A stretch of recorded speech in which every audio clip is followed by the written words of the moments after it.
మాటలు చెప్పిండు. నేను గెలవంగానే అక్క చెల్లెలకు మహాలక్ష్మి ఇస్తా అన్నాడు. అంటే 2500 రూపాయలు వచ్చిందా ఎవరికన్నా? ఎవరు వచ్చిందట కదమ్మా? రాలే. మహాలక్ష్మి రావాలనా వద్దా?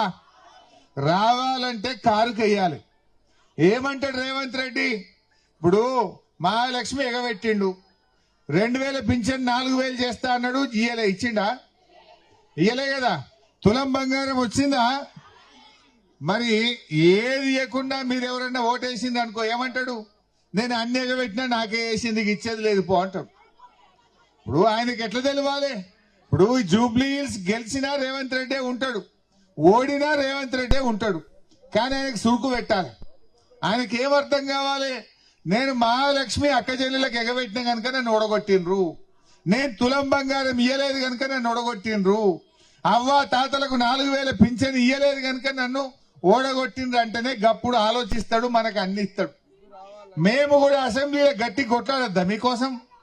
రేపు పొద్దున మీరు సునీతమ్మని గెలిస్తే నేను, మా ప్రశాంత్ అన్న, సునీతమ్మ, మా దేశపతి అన్న గల్లా పట్టుకొని రేవంత్ రెడ్డిని నిలదీస్తాం.